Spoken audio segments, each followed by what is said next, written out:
Okay, it would not be a briefing without some special guests. So I have some with me today. Today, President Biden is welcoming mayors, chiefs of police, a county commissioner, and a community violence intervention expert to the White House to talk about how the rescue plan is providing historic levels of support to make our communities safer. The president will encourage even more communities to use rescue plan funding to invest more in fighting violent crime, and to deploy American Rescue Plan funding to make our communities safer as quickly as possible as we head into summer. As we announced earlier today, over $10 billion has been spent or committed already on public safety through the Rescue Plan, including by over 300 communities and more than half of the states. The money is being put to use, keeping cops on the beat for community policing, investing in mental health and substance use disorder services, crisis responders, community violence intervention, and other programs to address the causes of crime and ease the burden on police. These are stories from across the country about how this money is already making a difference, and we wanted you to hear about it directly from the leaders on the front lines. First is Mayor Quinton Lucas of Kansas City, Missouri, who has leveraged rescue plan money to avoid public safety layoffs and has used it to invest $10 million for new police technology. Because of the fiscal space provided by the rescue plan, Kansas City is also working to hire 150 new police officers. Mayor Lucas was elected in 2018 and previously served on the city council. Next is Police Chief James White of the Detroit Police Department. Together with Mayor Duggan, Chief White has used over $110 million from the rescue plan to invest in body cameras, new gunshot detection technology, and $30 million for enhanced police patrols, among other strategies. Chief White is a veteran of over 2 decades at the Detroit Police Department, and since he was sworn in last year, and with the help of the rescue plan, Detroit has recorded an 18% decrease in homicides compared to the previous year. They'll each speak briefly. We'll take some questions. They'll have to go to meet with the president, which is a good reason. So I will turn it over to Mayor Lucas. Thank you so much. Thank you so much, and it's an honor to be with you all today. I'm here to discuss public safety, not just in Kansas City, but in many of America's cities. If we think back just a few years, we had a challenge of tight budgets and rising crime. The American Rescue Plan has filled an important and vital gap for us. In Kansas City, if not for the American Rescue Plan, officers would have lost their jobs, salaries would have been frozen, and our city would have become more dangerous. Instead, we have been able to invest in a number of vital and important areas. First of all, we've heard much discussion in recent years about community policing. There is no community policing without the police. The American Rescue Plan funds have allowed us to invest in more police officers, and not only more police officers, but salary increases so that we can make sure that we are recruiting and, importantly, retaining good officers in Kansas City.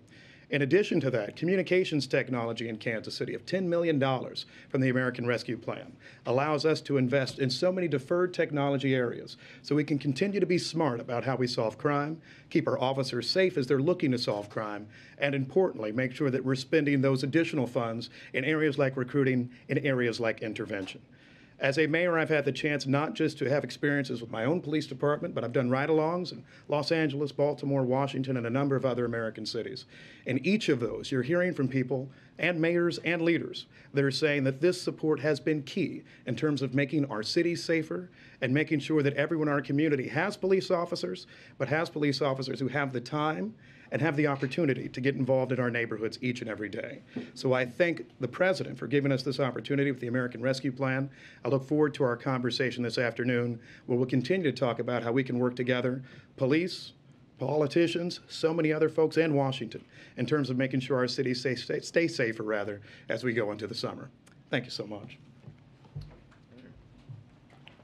Good afternoon, everyone. James White, Detroit Police Chief. I took the role of Police Chief in Detroit June 1st of last year after serving 24 years in the city of Detroit, having gone through bankruptcy in Detroit, retiring to take a job with the state, and then coming back to lead this great department of some of the hardest working men and women in law enforcement. Certainly a humbling and honoring experience for me. Coming back and recognizing what's happening in our country with law enforcement, police chiefs, police departments have to be innovative. You cannot arrest your way out of crime. There has to be community services, community programming, mental health support, and a number of other different programs Having been an assistant chief at a time when Detroit went through bankruptcy and knowing what that felt like, I'd much rather be the chief when there's the type of investment that we see from the American Rescue Plan for cities like Detroit. It's enabled us to do a number of different things. Number one, put officers in high areas of crime, put officers around our city where we are looking at statistically gun violence being higher in those areas than in other areas in our city. But in addition, is to provide our officers with state-of-the-art training, being able to develop training protocols based on best practices and use our training facility and bring it up to standards that are necessary in this day and age in law enforcement, making sure that our officers are best equipped to deal with the programming and the issues that we're seeing in our community. One of the most exciting programs that we have is our crisis intervention training and our crisis intervention cars. When I took this role, we had crisis intervention officers in 3 of our precincts. I'm happy to say that today, as a result of the American Rescue Plan dollars, we're able to put it in 6 of our precincts. And by the end of the year, we're hopeful that we'll be in all 12 precincts. And what that does for us is provide a very specific layer of safety, not just for the officers, but for the citizens who are in mental health crisis, by having a trained mental health professional on that car with a trained officer who is trained in mental health intervention. Recognizing what they're looking at, recognizing what they're dealing with when they come upon someone who is in crisis and perhaps engaging in violence or erratic behavior, having those trained officers is an incredible layer of success and layer of equipment that we just did not have prior to this. And one last thing is the training facility and the opportunity to recruit. Right now in policing, recruiting is difficult, and having a state-of-the-art training facility and recruiting opportunity has been instrumental in what we're trying to accomplish in our city. So with that, thank you. All right, go ahead. Mayor, it's good to see you again. The Missouri General Assembly just passed a bill just now that increases the percentage of Kansas City's budget that needs to be spent on policing. What's your reaction to the bill, but more importantly, what's your reaction to them passing it while you're here on this very topic? I think it's always important to have locally driven solutions to local problems. I think that's why the American Rescue Plan was so helpful, money coming directly to cities and to states so we could solve public safety problems. I do not think necessarily that someone in outstate Missouri has better answers for policing than somebody in the core of Kansas City. And what we've been able to do, both with American Rescue Plan funding and our collaboration with folks at the state and federal level, is come to solutions like more officers that my friends in the legislature and the governor are asking for. And so I do not support anything that takes away our ability to work with our local police department and neighborhood leaders in terms of how we get to better solutions for violent crime. This administration has often talked about funding the police as crucial to not just lowering crime, but also for police reform. I heard talk about crisis intervention training, but did any of the ARP investments that you allocated also go towards implicit bias training or programs that require diversifying the rank and file or active bystander training? Anything that specifically goes towards accountability or oversight? Yeah, I'll take that. And so in Detroit, we're in the process right now of building out. I've just hired a diversity, equity, and inclusion director. We're constantly looking at our policies. It's enabled me to incorporate a number of different components of diversity, equity, and inclusion, which we already have, but just expanding out and recognizing that we can make improvements. We've been able to do that. Did that come from ARP? What it came from was the fact that we did not lose money or we didn't have a budgetary shortfall. So we're able to do some things without losing the dollars if we did not have the money. But that's essentially like you're talking about a coordinator, somebody that's hired on to. You're talking about really a process, because for us, it's for all of our officers. There's a coordinator, and then there's a programming from that coordinator that goes out department-wide. And do you see that as kind of the main method of accountability when it comes to ARP investments, or No. a program that enforces accountability? No, I mean, that's just one of many. You know, when we talk about community engagement, we can't fight crime without our communities. Communities have to have trust. They have to believe in police officers. And certainly this is a time where police trust is super important. And so when you talk about transparency in policing, that's what these training opportunities provide us to look at best practices, to be innovative, and to work on transparency with community. Last one, Brian. Thank you. Just to follow up on that a bit, going forward, in your community and other communities like yours, what do you think is the most needed, underfunded need that you have going forward? Among everything, Yeah, among everything we were just talking about. in terms of community trust, you know, I think there was a reason that both of us have talked about recruiting and retaining officers. We want officers that actually have the time to be engaged in communities, time to actually interact with neighborhoods, times to get known by people in the neighborhood. In most cities in America, you're not catching people say, we want to get rid of all the police. In fact, I've caught very few people who have said that. They said they want the way they interact with police to be different. They want somebody who has time to do community interaction. That's why these investments, in my opinion, are so important, because then you build up community trust, which helps you solve crime. It helps you actually build the relationships that you need to long term. And so there's not a single kind of magic program that I think works in terms of getting to any of these issues. It's instead making sure that you're investing somewhat holistically in police departments, having enough officers that you can address things like having an event at the community center, making sure there are people that are following up in neighborhoods, making sure that you have social workers in departments, which many of us have. And that's where these funds, I think, are largely helping us invest in areas where without them, we'd be laying off police officers, cutting social programs, cutting everything that's actually needed to get people to trust the police more. Do you have one more, Zeke? Go ahead. Thank you. We're sitting here, and violent crime, gun crime in particular, across the country is at an elevated level heading into the summer. We talked about the risk there. When you go to meet with the president in a few minutes, is there any specific requests that you have from him, from the federal government, for resources or tools that your department, your city need heading into the summer? Sure. I mean, certainly, you know, we're only one part of the judicial process, right? I mean, we make the arrests. There's our courts, the prosecutor's office. You know, we have a number of different needs. And then there's the intersection of crime with mental illness. And then we certainly recognize that, you know, we have a literacy problem in our country. And so there are a number of different factors that drive crime. By the time someone commits a crime, there's a number of failed systems that has caused that to happen. So we're not going to simply arrest our last person and solve the problem. We have to do a lot of work. So I'll be talking about those types of investments, community support, which we've been able to do with our Ceasefire Detroit, and provide those community programming, because I think that's super important. Mental health is super important. Engaging the courts at a high level is super important, and certainly supporting police officers and making sure that they're properly trained in some of the areas that we've talked about today. Thank you, Mayor Lucas and Chief Wade, for joining us. Really appreciate it.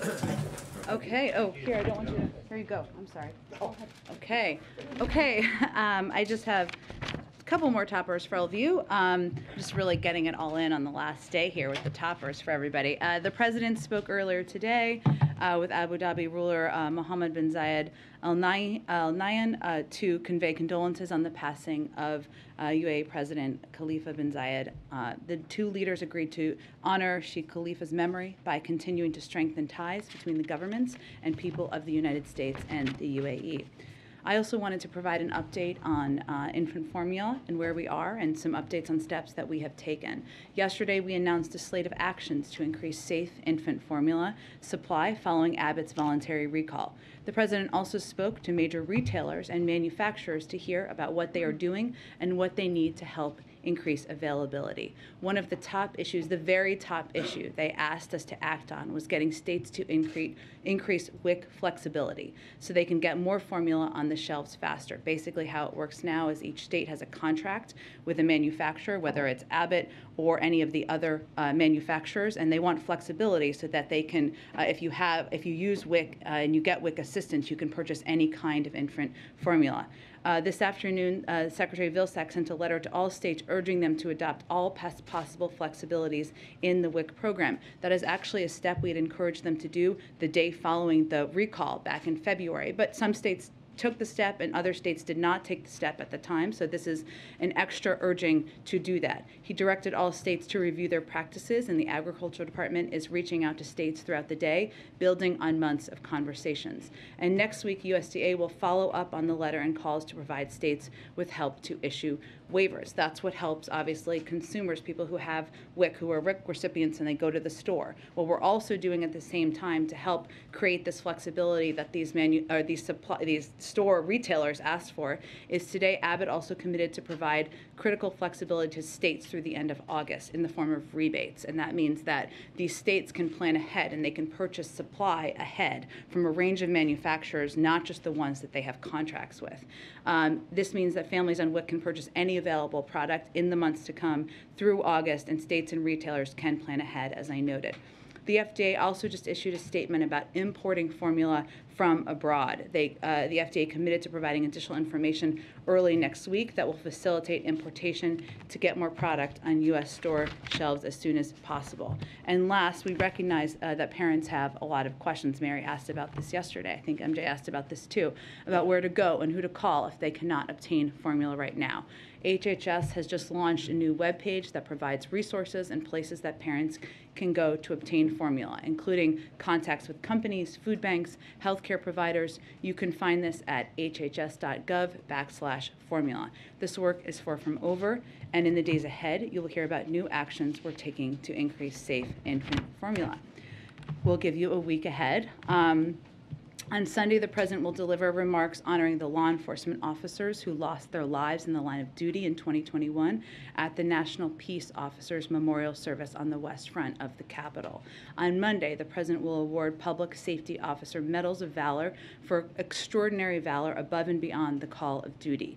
Later in the day, the President will welcome the Prime Minister of Greece to the White House, where they will affirm our strong bilateral partnership and celebrate 201 years of Greek independence. The leaders will discuss ongoing efforts with allies and partners to support the people of Ukraine and impose economic costs on Russia for its unprovoked aggression. After the bilat, the President and the First Lady will host a reception in honor of the Prime Minister.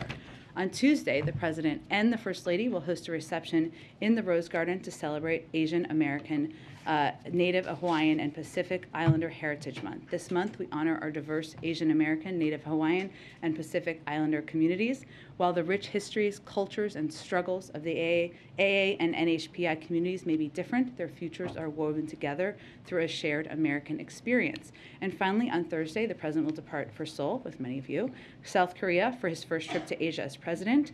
Karine and the team will have more to announce early next week, and National Security Advisor Jake Sullivan will join the briefing on Monday to preview the trip. And last thing I wanted to just say, so I have one more topper. This is my last briefing, and it is, Brian. And I wanted to start with a series of thank yous. I promised myself I wasn't going to get emotional. Whew. Okay. Thank you. I want to say thank you to the President and the First Lady. They entrusted me in serving in this role for the last 15 months. And I've talked about this a little bit before, but during my first conversation with them, which was in November of 2020 after the election, I was very nervous when I went to see them in Delaware. And really what we talked about for the majority of our conversation was the importance of returning integrity, respect, and civility to the White House. The small sliver of my job here in engaging with all of you, that doesn't not mean that we haven't let our Irish side show, mine and the President's as well, from time to time. I recognize that. But on my best days, and as I look back, I hope I followed the example of integrity and grace that they have set for all of us and do set for all of us every day. And I'm incredibly grateful to them. I'm not going to get everyone here, but I want to thank, there is a Biden family that is extended and expanded far beyond the Biden named family, and that includes people who have worked with the president and for the president for many years. Ron, Anita, Bruce, Cedric, Kate, J.O.D., Donald Rochetti, Susan Deese, Jake, Evan, Annie, Elizabeth Alexander. There's so many others. And the reason I mention them is because part of my job, or anyone's job in this role, is to represent and talk about the policies and the work of any administration. They have integrity, grit, commitment to trying, even on the hardest days and worst days, to make the world better for the American people. And I am very grateful to them. Now, I'm not going to cry about the press team. Whew. Okay. Thank you to the press team. Many of them are here. Some of them are not here because they are taking much needed days off. It has nothing to do with me personally, I promise. But you all know a lot of them. For those who don't know them, they are incredibly tough, smart, hardworking, and deeply, deeply good human beings, deeply good public servants. And, you know, people always ask me, and I'm sure you guys get asked this too, about whether Washington is rotten, you know, whether everybody is corrupt here and, you know, nothing good happens and we all just argue with each other. And I, having done this job, believe the absolute opposite is true, because I have worked with and engaged with all of these incredible people across the administration and this amazing team, many of whom are here that I get to work with every day. And as I said about Karine last week, these people are already the stars of the team, but they're going to be shining stars in the future, and I'll miss them a lot. Okay, whew, I promised myself I was going to keep it together. I'm not. This is the last part of this. I want to thank all of you in this room. You have challenged me, you have pushed me, you have debated me, and at times we have disagreed. That is democracy in action. That is it working. Without accountability, without debate, government is not as strong. And you all play an incredibly pivotal role. Thank you for what you do. Thank you for making me better. Most importantly, thank you for the work every day you do to make this country stronger. And I am very grateful to all of you as well. So thank you for your role and to the role of your colleagues here and around the world. Okay. With that, Zeke, go ahead. Thank you, Jen. We wish you well. Hope you enjoy a little bit of Can I do one more thank you? Because my husband is here, and I think anybody who is married with kids knows that without a remarkable spouse, you would never be able to do it. I know many of you have kids. I'm just looking at Ashley, Ed, Mary, so many, MJ, and he has not only been a supporter, an advocate of mine, but he is an incredible partner and dad, and I wouldn't be here without him. Okay, go ahead. Now let's talk about serious issues. Go ahead. I have a suggestion to this. Thanks, Jen. Why don't you take questions from across the room? Jen, I have a suggestion today for your last press briefing.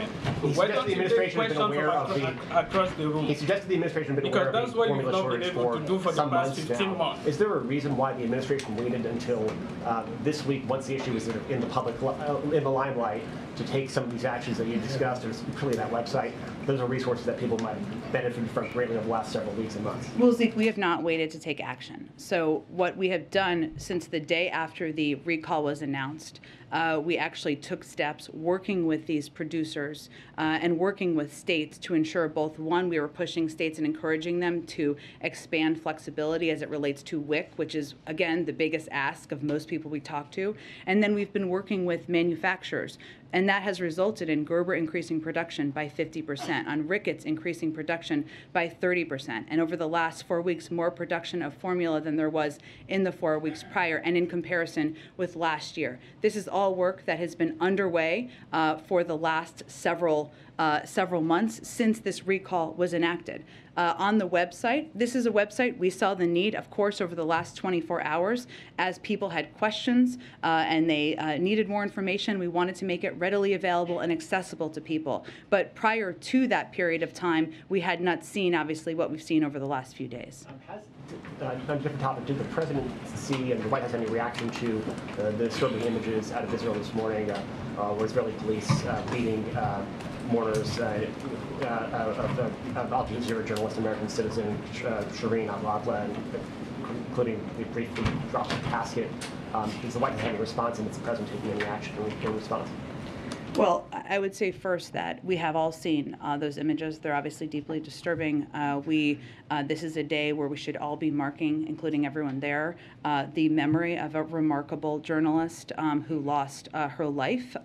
We know that there is, with the disturbing footage from the funeral procession today in Jerusalem, we regret the intrusion into what should have been a peaceful procession. We've urged respect for the funeral procession, the mourners, and the family at this sensitive time. We're also in close touch with Israeli and Palestinian authorities, have been and obviously will continue to be, especially given the images we've seen today. We're not currently involved in any of the investigation, but we are working to bridge cooperation and available to provide assistance as needed.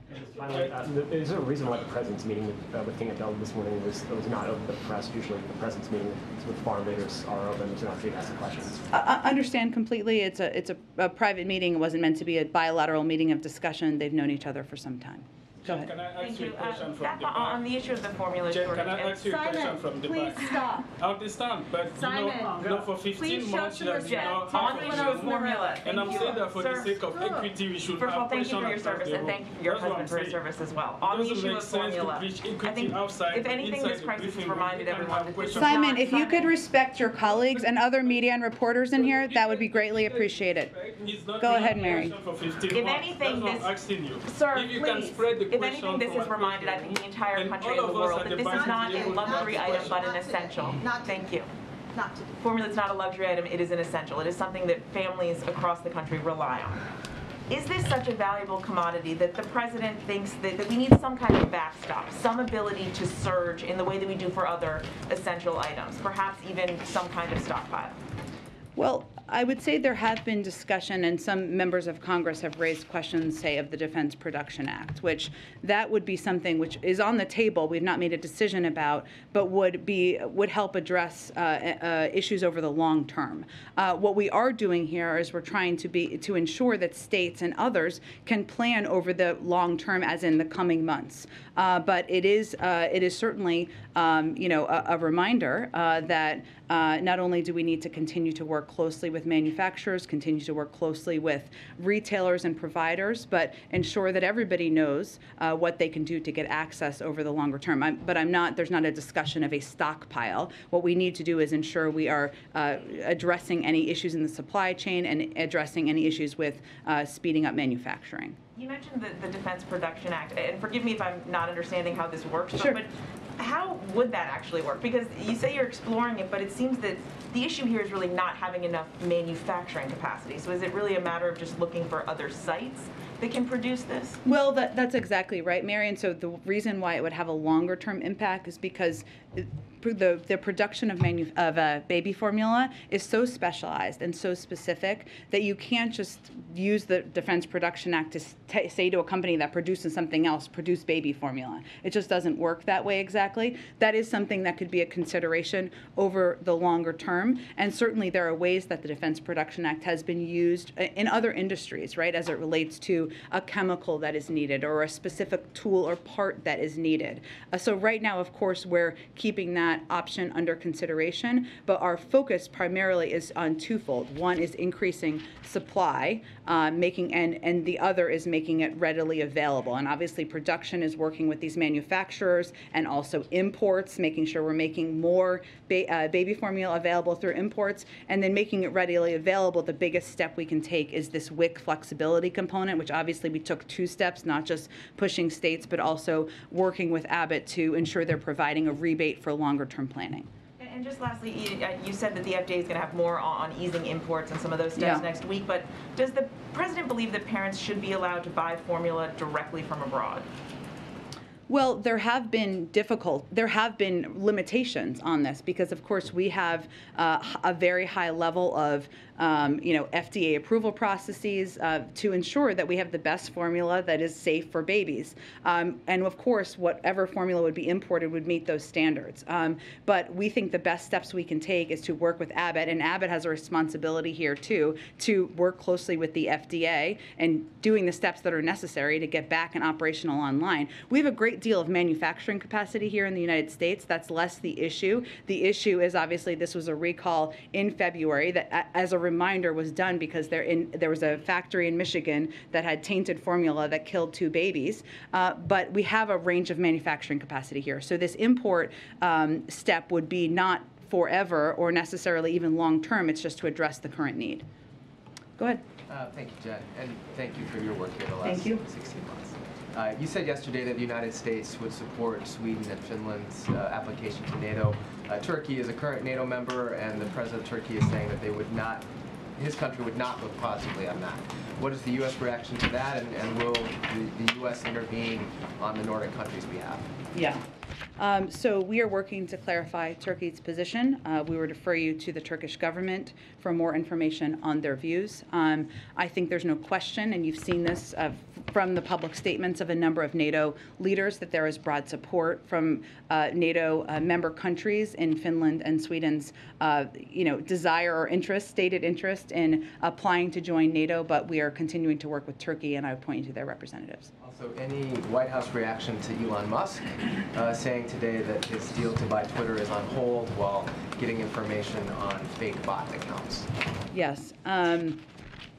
I would say this is a transaction, a potential transaction, I guess we can call it at this point, from a private investor, and we don't have any comment on private transactions. Our views, broadly speaking, on the role of social media platforms and the need for reforms certainly still stands, but right now it's a reported view of a transaction of a private investor. Go ahead. Thank you, Jen. For what I'm told is episode 224. Yes, that is true. Thank you for doing this as you've done. Has time gone as quickly for you? I haven't been here for all the episodes. That's true. You've been here for a lot of them.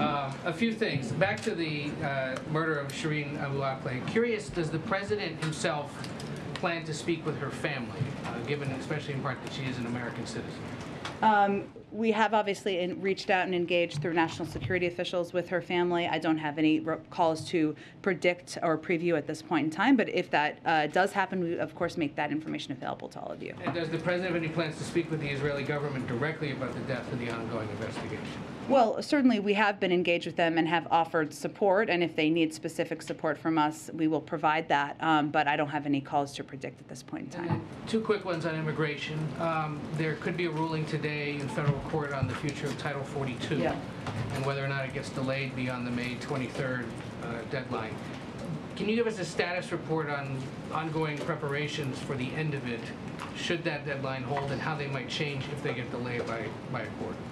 Well, the preparations have been ongoing, led by the Department of Homeland Security and Secretary Mayorkas.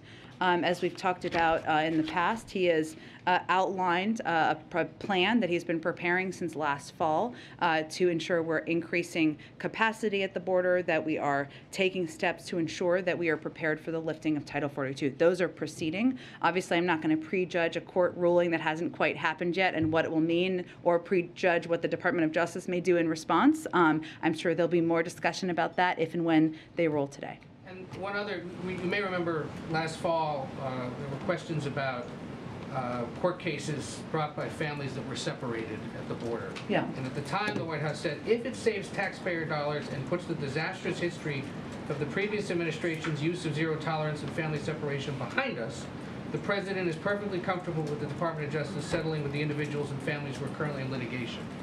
CBS News review of court records published this week, however, finds that the Justice Department is actually seeking to dismiss all lawsuits filed by migrant families requesting compensation over the separations during the Trump years. Just curious, how do the Justice Department's moves to dismiss those cases line up with what was said here last fall and the overall commitment to bringing justice to these people? And is the administration willing to return to the negotiating table to try to forge some kind of a settlement with them, since the president, among others, has called that policy criminal? It was, and the president believes it was horrific and inhumane. And our statement made last fall stands. Now, these are negotiations and discussions being led by the Department of Justice. I don't have any confirmation of that report. I'd certainly point you to them for the status of any discussions with the families. Go ahead. Thanks, Jen, and thank you for always taking my questions. Happy to catch your last briefing. Thank you from all of us. So you must have some information on baby formula from these manufacturers, from the discussions that the president's been having. the administration's been saying that more formula has been produced in the last 4 weeks than the 4 weeks preceding the recall and the shutdown. So what is the best sense of a timeline for parents on how long this is going to be an issue and when in-stock rates are going to get better? Well, there's a couple of issues at play here, Jackie, and this is a really important question, but it's hard for us to make an assessment from here. What we're seeing is that the supply shortages can be regional, and sometimes they can rotate.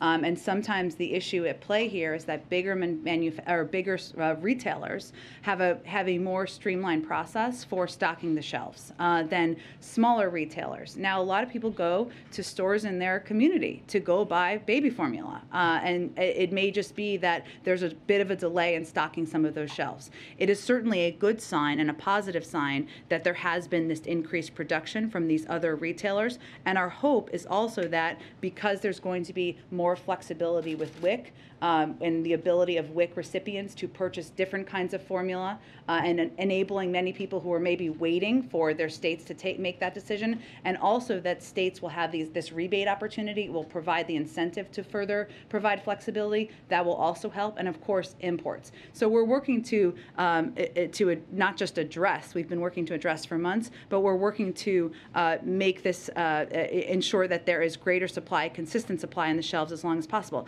Now what we know, and I know from feeding formula to 2 kids, is that typically you have one formula that you give your kid, right? And so the challenge here is also for parents when they're reliant on one formula, and maybe their child has certain needs because they're sensitive to dairy products or other products. And so the other part of this that we're trying to address is providing these resources so that if people have questions about what kind of formula they can take as an alternative, like the ones that will be imported are not necessarily formulas that people know, but there may be ones that are parallel to the formulas that people are taking or giving to their children. So we are working on every lever here to expedite addressing this and to ensure that when mothers go to the grocery stores in the coming weeks, that they will see the shelf stocked. And I did just go through the HHS website that you guys put out. And one of the suggestions for emergency situations would be to call your pediatrician, see if they have in-store samples or in-office samples, or go to the local food pantry. Clearly, you've outlined this as, there's going to be a range of sort of timelines depending on where you live in the country and where you shop. But say for big box stores, I mean the Walmarts and Giants and Kroger's, can you give us sort of a ballpark window for just realistically how many weeks or months parents are going to be having trouble finding it, or in-stock rates would start to improve? Let me first say that the reason we suggest calling your pediatrician is because of this question I just touched on. Because when you're feeding your child formula, typically they don't recommend changing formula necessarily, but there are ways to do it. And if your child has specific needs or is intolerant to certain ingredients, a pediatrician can help advise on that. But obviously there are a lot of other resources through public health sites as well. I would say for the bigger retailers, some of whom the president spoke with yesterday, their number one biggest ask was the flexibility on WIC. And their feeling was that would help them take steps, given the increased supply of these other manufacturers, to help stock the shelves more quickly. So you guys aren't comfortable giving any sort of ballpark window of time, basically? As quickly as possible is our objective, Jackie, but it's going to be different store to store. Okay. And then one more also on baby formula. It seems like when there's a crisis, you often call on the FTC to look at price gouging. I recall this administration doing that with gas prices. It didn't seem to really bring down gas prices and did not increase supply. How's it going to be different this time around with baby formula, and how quickly are they going to be cracking down on people who are hoarding, and what are the ramifications? When are we going to see that play out? Well, the FTC is an independent agency, so by us calling for them to look at price gouging, they obviously haven't taken a step on oil companies, otherwise you would be fully aware of it. But it is something that we can all watch, even as non-economists and even as non-oil experts. When the price of oil goes down, the price of gas should go down, and that is not what we have seen consistently. I would say as it relates to baby formula, what we know is that we are certainly seeing, and we have seen hoarding happen. And so we are looking for, that to be looked into, and we think that's an issue where if there's caps, and this is something we have been working to institute on the number of containers that can be purchased, that will help. But also we are taking every step we can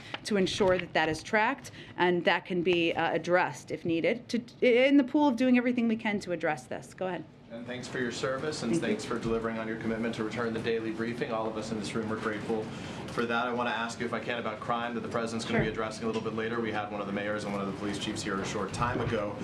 Beyond directing dollars, can you sort of detail the level of concern with this administration about bail reform right now and about some district attorneys being too lenient in their prosecution of criminals? And I guess beyond that, what other points of leverage do you have to encourage stronger prosecution efforts or any efforts to change that? Well, I would say first on bail reform, on the campaign trail, the president said that cash bail has become the modern day debtor's prison. No one should be held just because they are poor, and a person who is dangerous but has the money to pay bail shouldn't have a get out of jail card. That continues to be his view. What we see is there are a couple of big issues as it relates to crime.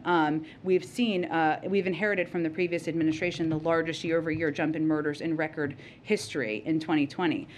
Our focus from here has been putting more cops on the beat.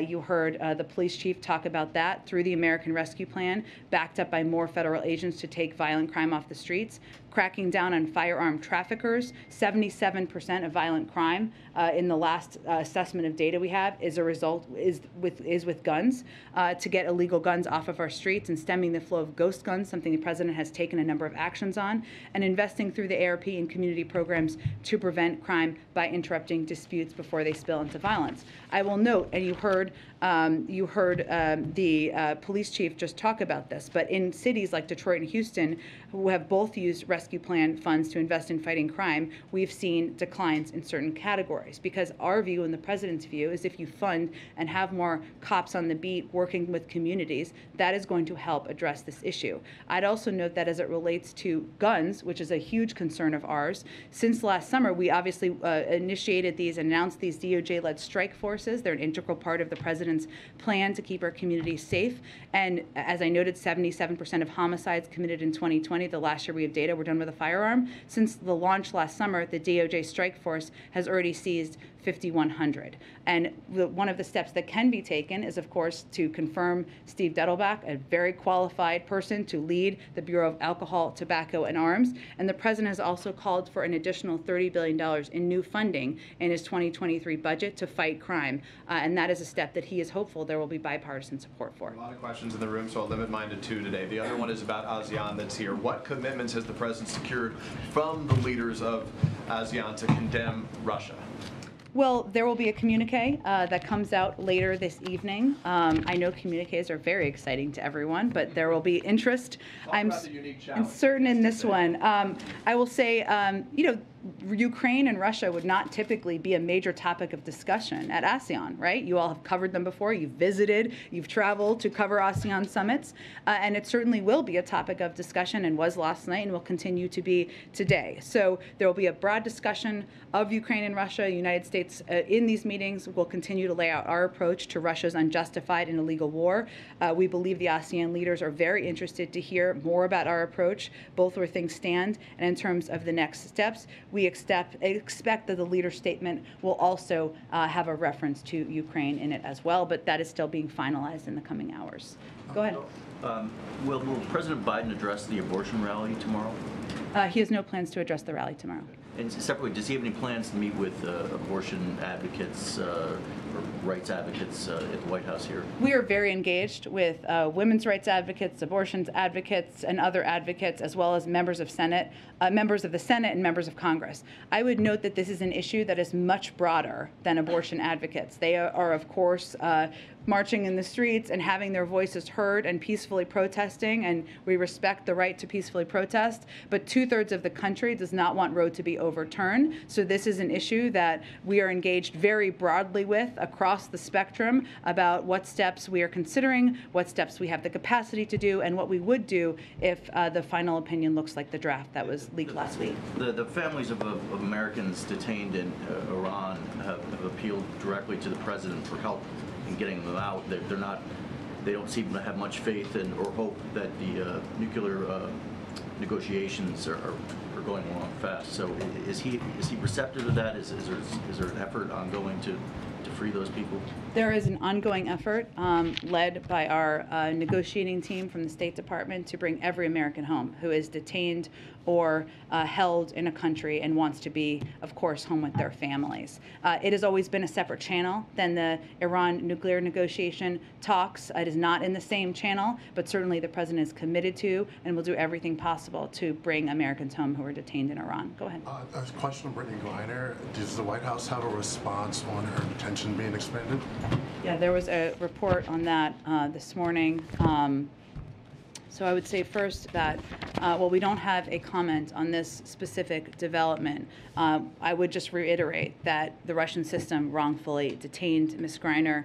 We take our responsibility to assist U.S. citizens seriously, and we will continue to press for fair and transparent treatment for all U.S. citizens when they are subject to legal processes overseas. Now, because the State Department recategorized her as wrongfully detained, it means that our special presidential envoy for hostage affairs, it's quite a title, but a well-deserved one, is going to be overseeing this case and leading the effort because it's a deliberative process, and we know from experience of bringing other Americans home, we're just not going to detail what those efforts look like at this point in time. Last question, you said that the president won't participate in any of the activities tomorrow. Will anyone from the administration take part in any of the protests tomorrow here in As an DC? official representative from the government, I will let you know if there's someone that we have officially representing. I'm certain that people in their private time will participate and attend. Go ahead.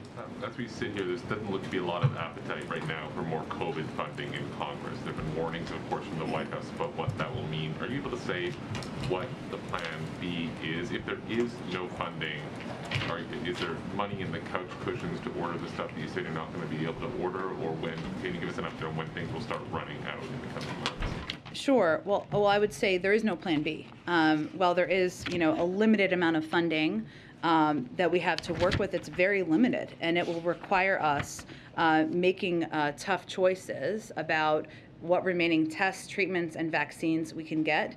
We are continuing to work the phones, hold briefings, make our case publicly, of course, as you noted, and we are having bipartisan, bicameral discussions about why we need this funding, what the consequences will be if we do not have it, and those are significant. I mean, obviously, more Americans will die needlessly, which is the biggest heartbreaking issue. We're going to exhaust our treatment supply. We'll lose out to other countries on promising new treatments. This is one of the biggest components that is of concern to the president and all of us, because as you know, how we've approached this to date is we have ordered ahead so that we are first in line, and we have the supply needed when there is a better booster or when there's a better vaccine or a vaccine that will treat specific variants, and we are putting ourselves essentially at the back of the line without this funding.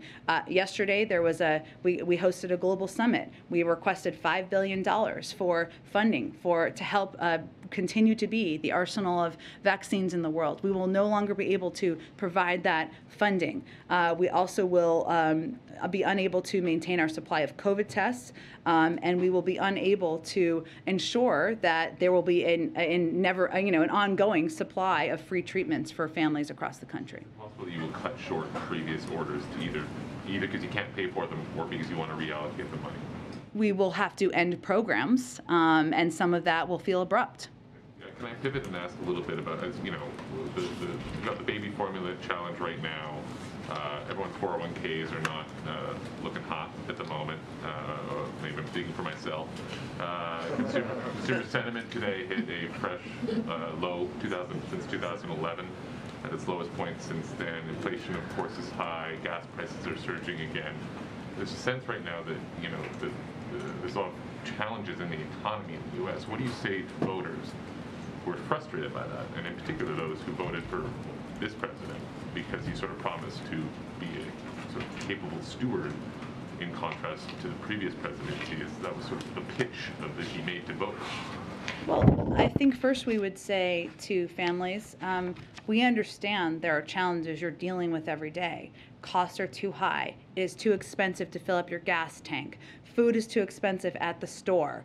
And our focus right now is on taking every step possible to address those issues. We know that the president, that the big driver of this was the pandemic and the impact on supply chains, and then the uptick in the pandemic with Delta last summer. Then we had an additional challenge, as you've noted some of these, but with the invasion of Ukraine by Russia, which drove up energy prices, and that is the biggest driver of inflationary costs at this point in time. Now, we saw a downtick a bit earlier this week, but what we would also say to families is, one, we are at record economic growth.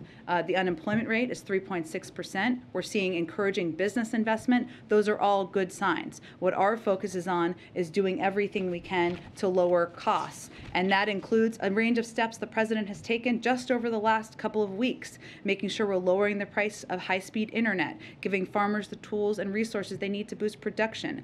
We're also, he led the release of 1 million barrels of oil through the Strategic Petroleum Reserve, issued a waiver for E15 gasoline, so thousands of gas stations in the Midwest could have an additional 10 cents cheaper option at the pump, fix the family glitch. He is mindful and focused on doing everything he can to give people breathing room and lower costs. And what we'd say to Americans also is look at the alternative. We all acknowledge inflation and cost is a challenging issue.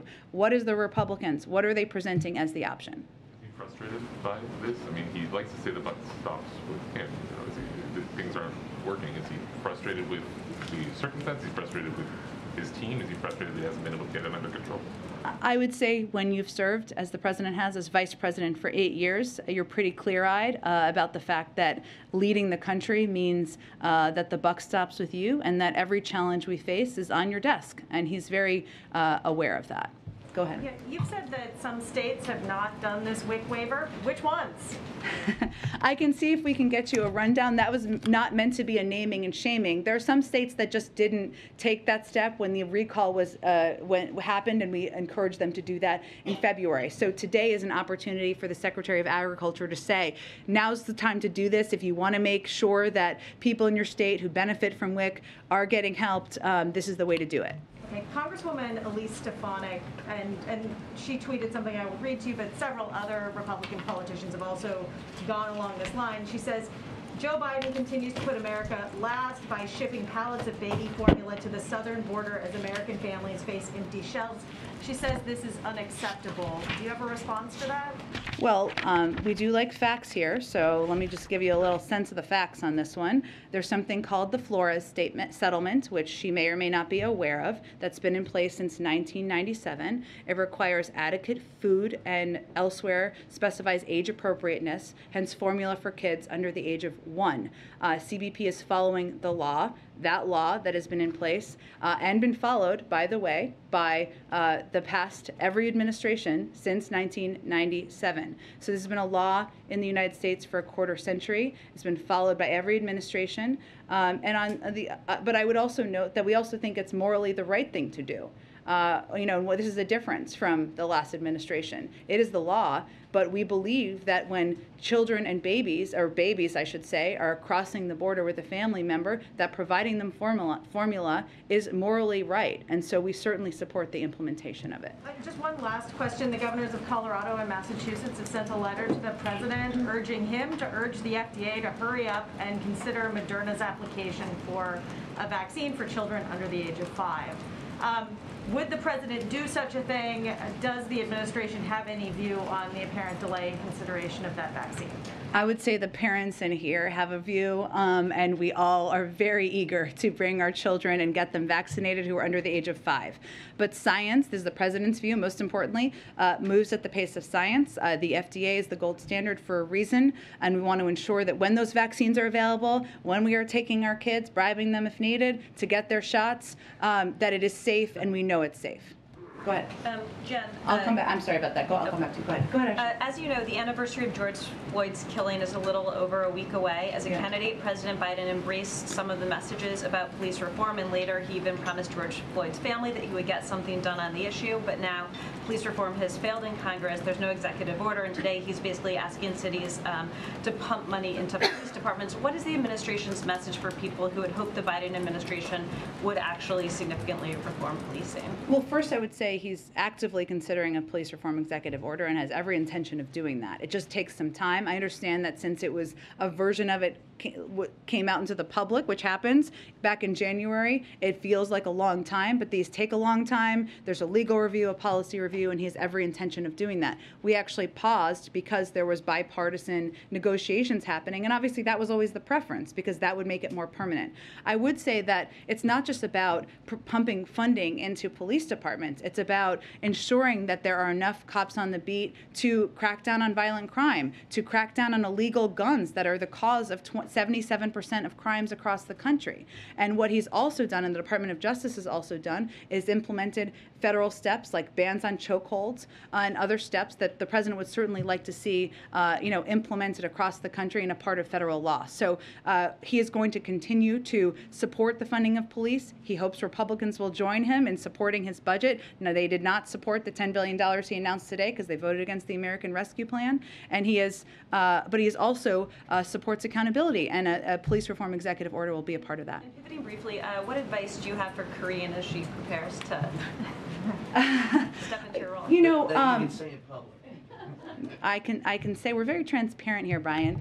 I would say that some of the lessons I've learned that I would tell anyone, including Karine, obviously we've had many discussions about this, would be one, the most important job that you have in this role, I think, tied with another one, but I'll get to the point, is to project, convey the positions, the policies, the views of the President of the United States. And every opportunity you have to speak with him, to engage with him, to ask him questions. So oftentimes, I will tell you, they are questions that you will have asked me in the briefing room or otherwise.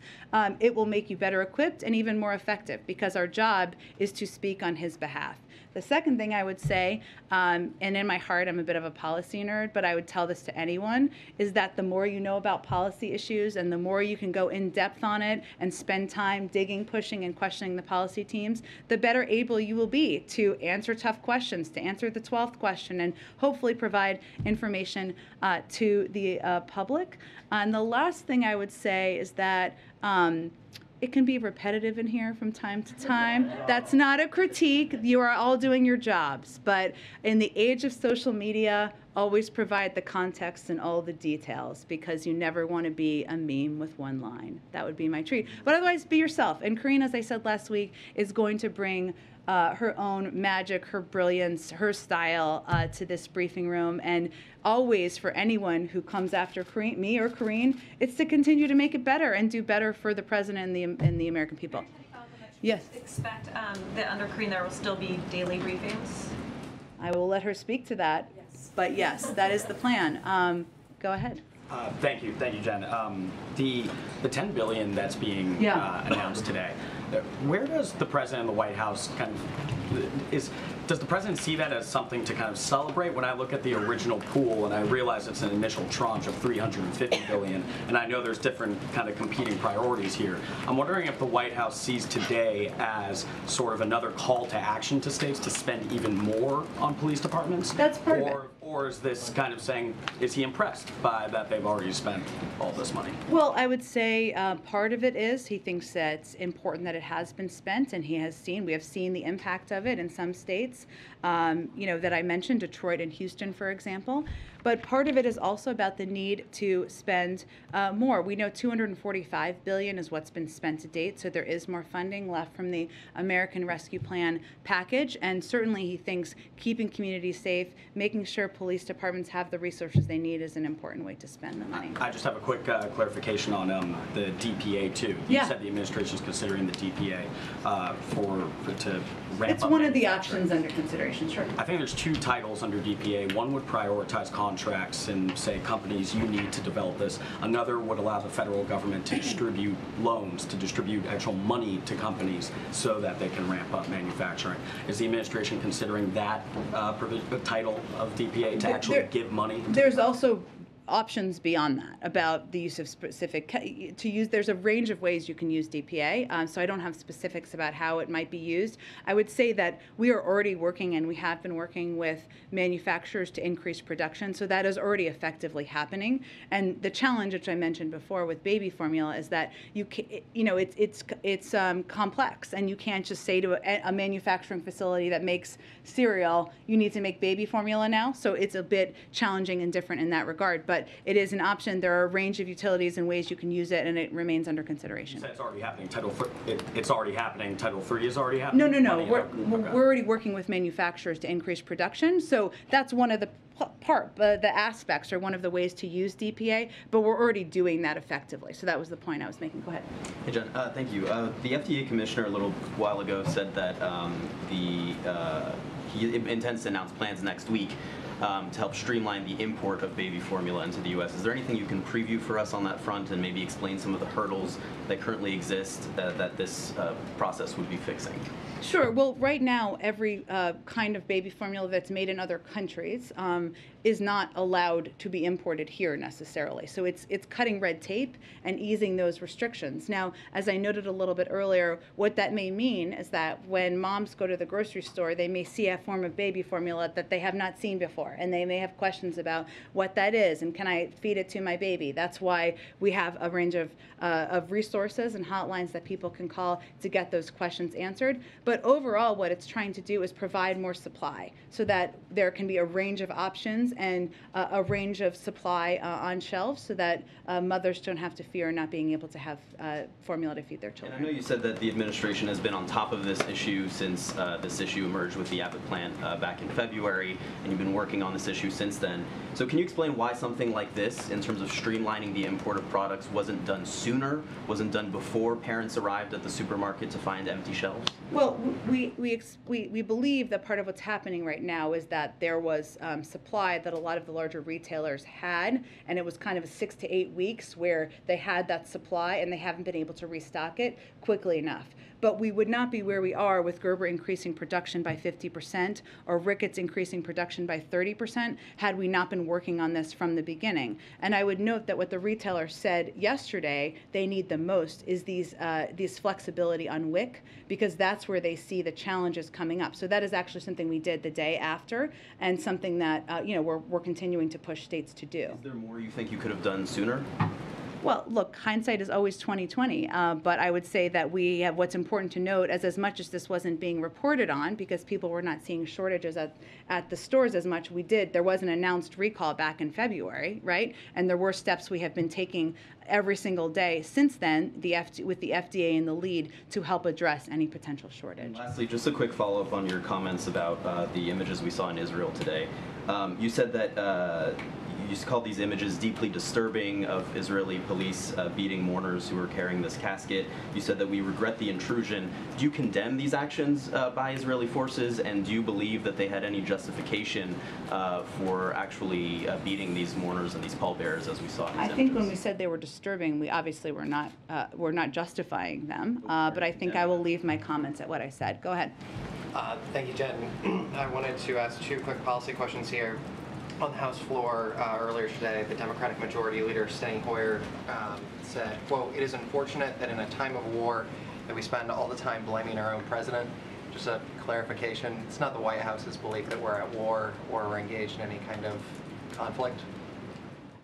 I think I did not see the full context of his comments. What I'm betting he was referring to was the war happening in Ukraine with Russia that obviously the U.S. has a stake in, given the amount of military, humanitarian, economic assistance we've provided. And as I've said before, of course, the Ukrainians deserve the greatest accolades for their bravery and their courage, but the American people also deserve a lot of gratitude for their sacrifices and their support of this war. And then one more. The president supports the Women's Health Protection Act, which did not pass in the Senate, and of course that would codify Roe.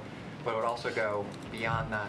Some opponents, like Senator Susan Collins, have pointed out that by codifying the federal right to abortion, the bill would necessarily strike down some state laws restricting certain procedures, for instance, banning sex-selective abortions and laws that require parental notifications for minors seeking an abortion.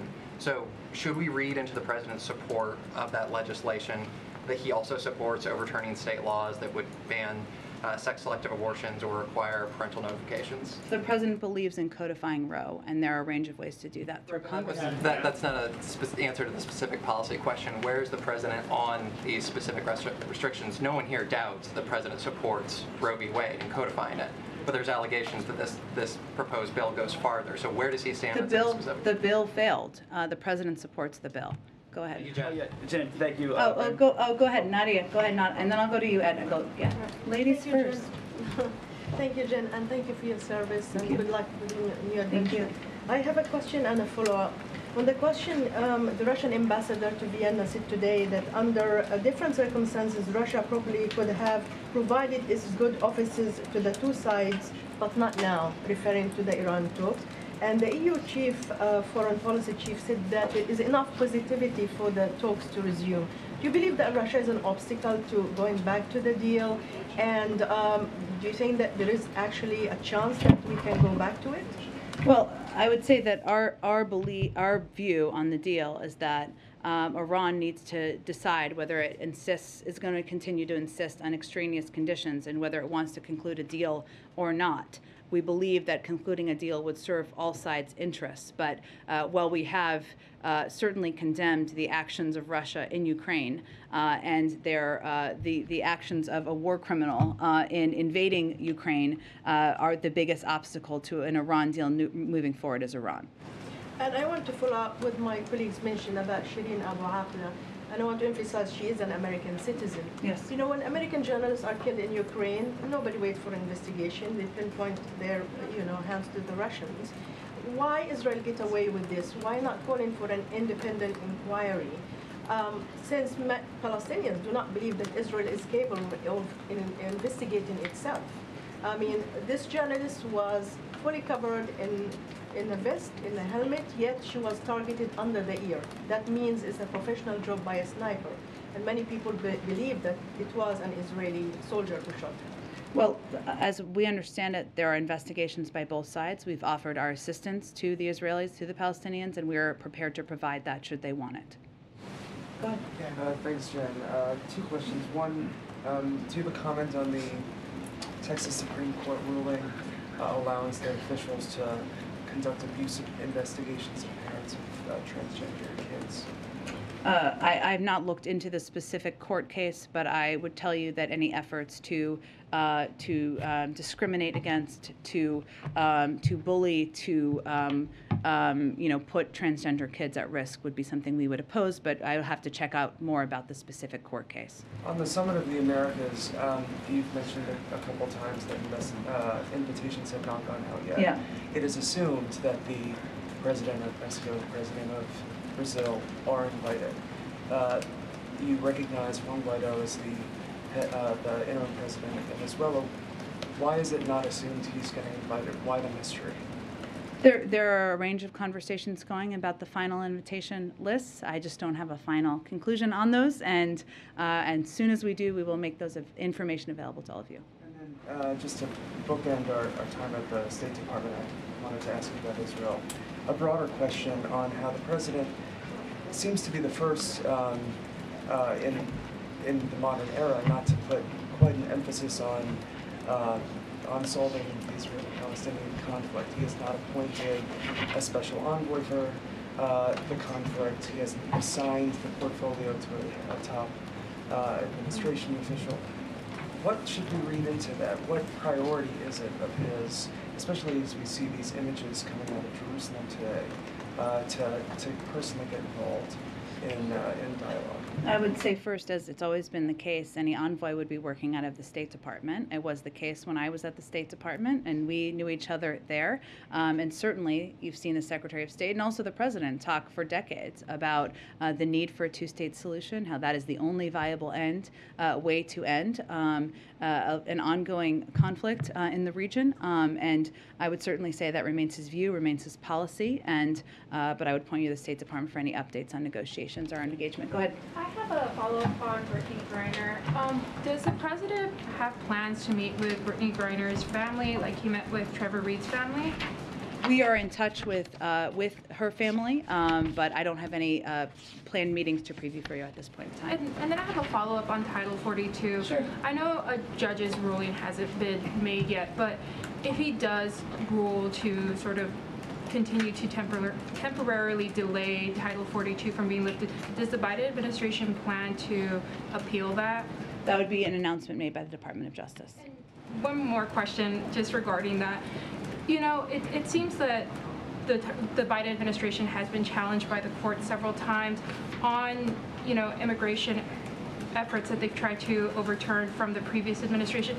I guess what concerns that does the administration have that this will continue, as, you know, immigration is pretty much a pretty big policy, you know, that the Biden administration and President Biden himself has said that he would try to overturn some of these policies that were implemented under the previous administration. I guess, how does the president feel about some of these sort of roadblocks that the administration keeps hitting, you know, with judges and the courts not allowing or further delaying? Well, I would say the biggest roadblock is the fact that the president put forward an immigration bill on his first day in office, and we haven't been able to move it forward. And there have been efforts to move it forward through the Senate, through the reconciliation process. There have been efforts to try to engage in a way. We're very open to engaging, have been very open to engaging in a bipartisan way. There are aspects of his proposal, many aspects that should not be controversial at all. You know, the effort to invest in smarter security, to fix our broken asylum processing system. Those are our biggest obstacles. And what is deeply unfortunate is that the need to implement immigration reform to fix a very broken and outdated system has become so political that there's an unwillingness to engage from the other side on what solutions should be, you know, we can work together on. It wasn't that long ago when there were bipartisan bills that were being discussed and even almost passing. Go ahead, Ed. Yeah, so I want to build on Josh's question here. You know, CPI inflation is 8.3%. We know it's hard to get baby formula. Gas and diesel fuel is now record prices again today. House staffers are getting free Peloton memberships. A Monmouth poll says... Well, there's a lot packed into that list there you have. I don't know how it's related. It's a potpourri. Yeah, it is a potpourri. And it's a wider view. A Monmouth poll shows that 79% of Americans believe the country is going in the wrong direction. So my question is the president, as the head of the country, as the head of the Democratic Party, out of touch economically with Americans? Well, there was a lot packed in there, and I'm not entirely sure the root of your question, but I will do my best. I would say first, the president's top priority, and you heard him say this the other day, is addressing costs and addressing inflation for the American people. And he laid out a specific plan to do exactly that. And he has taken a number of steps to do exactly that, including lowering the cost of the internet, ensuring we're taking every step we can to bring down the cost of gas, taking steps to ease the supply chain, something he's been working on from his first day in office. And he has proposed and advocated for and continued to fight for a reconciliation package that will lower significant costs for the American people. I would say the contrast here is what the other side is offering, which, as you've heard me say many times, but it's worth repeating, is a plan by Chairman Scott that would raise costs on 175 million Americans who make less than $100,000. So I would say for the American people, what they can know and understand is we all agree inflation is an issue. We all agree costs are too high. The question is who has a plan to address it. But on gas specifically, the Interior Secretary testified before the House Appropriations Committee that there was no plan to go forward with a 5-year plan for oil drilling in the Gulf. They need that plan in order to open up leases down the road for that. We saw the Department of Interior cancel a lease sale. So are there signals, you know, to bring down gas prices? Well, we know the Department of Interior made quite clear that they canceled the Cook Inlet project because there was a lack of industry interest. That's not actually the issue. The issue, if we take a step back, is that leasing and production offshore is a lengthier process, taking up to 10 years. Of the more than 10.9 million offshore acres currently under lease, industry is not producing on 8.26 million acres. That's 75% that is non-producing. Of the 24.9 million onshore acres under lease, industry is not producing on 12.3 million. That's almost 50%. And there are almost 9,000 onshore permits. The issue is not permits. There are plenty of places for oil companies to drill on. They're not. That is the issue. Go ahead. Thank you, Jen. Okay, go ahead, Patsy. Thank you, Jen. Thank you for your service and good luck for your next Thank you. endeavor. I have 2 questions on the U.S.-ASEAN summit. As I understand, there are no bilaterals scheduled with the president, but he did have quick private time, as we're told, with each of the leaders. I have 2 questions on that. Did the president use the opportunity for his private time to press Indonesian President Joko Widodo to disinvite President Putin from the G20 summit? That's number 1. And number 2, which leader did he specifically press on human rights, if any? The president never holds back in raising human rights issues. I don't know how long these brief pull-asides were, so I don't know the range of topics that were discussed. And certainly his publicly stated position is that it should not be business as usual at the G20, which is 6 months away, and that he does not, and he believes that President Putin should not be a part of that. Okay. Up on the human rights, though, Jen, there's a lot of criticism coming out from human rights activists that the White House hasn't been strong enough in terms of condemning some of the human rights concerns in the Southeast Asian countries. And you've given out statements on the initiatives, you've given out statements on maritime security, you know, in terms of regional security, maritime cooperation, but nothing so far on human rights. So how does the administration... I stated very clearly the other day on Cambodia that we had past concerns about human rights. We have made those clear, and we never hesitate to raise concerns about human rights when warranted. Thank you, Jen. Thank you, everyone. Thank you, everyone.